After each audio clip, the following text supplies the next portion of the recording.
adalah konsep dalam teknologi pembelajaran.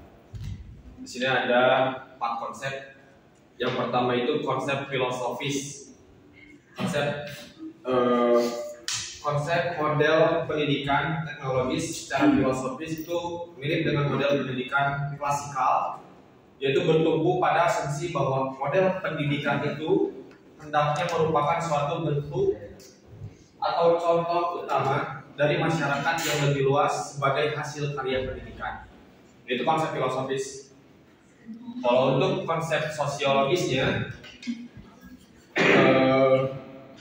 yaitu manusia selalu hidup berkelompok, yang juga pada makhluk hidup lainnya, yaitu hewan. Meskipun demikian, pengelompokan manusia jauh lebih rumit daripada pengelompokan hewan.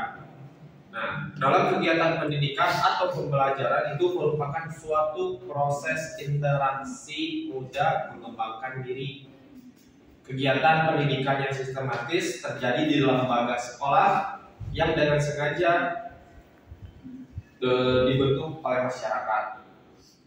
Itu terkait konsep sosiologis. Untuk konsep psikologisnya, itu adalah tujuan pendidikan termasuk pengajaran pada hakikatnya adalah diperolehnya perubahan tingkah laku individu.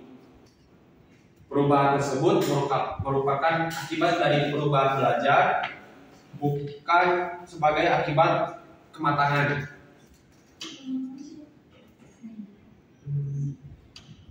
Oleh sebab itu, teknologi pengajaran sebagai upaya membantu siswa dalam mencapai tujuan-tujuan pendidikan dan pengajaran didasarkan atas psikologi.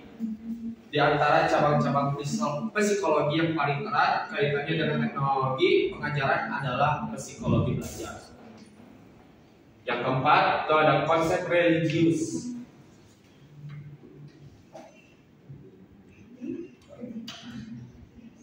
Nah, dengan konsep religius ini ada 2. Jadi yang pertama Al-Quran, yang kedua hadis Nabi atau as-sunnah. Yang pertama terkait Al-Quran. Al-Quran itu adalah kalam Allah yang menjadi sumber segala bentuk dan pedoman pokok dalam kehidupan. Bahasa singkatnya Al-Quran itu adalah pedoman hidup kita. Terus dalam Al-Quran juga banyak sekali ayat yang berhubungan dengan pembelajaran, metode dalam pembelajaran. Seperti surat Al-Alaq 1-5,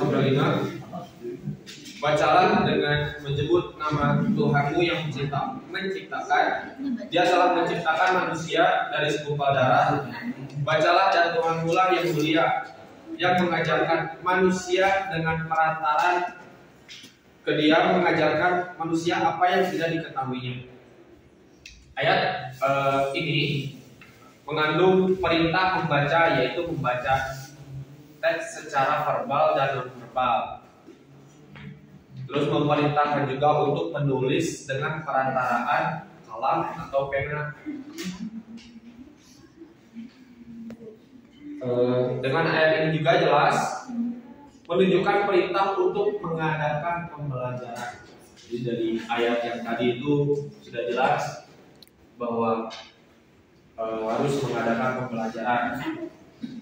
Karena dengan membaca dan menulis merupakan adalah wahana pelestari dan pengembang ilmu pengetahuan. Dengan membaca, maka orang bisa mengenal semuanya, termasuk mengenal dirinya sendiri.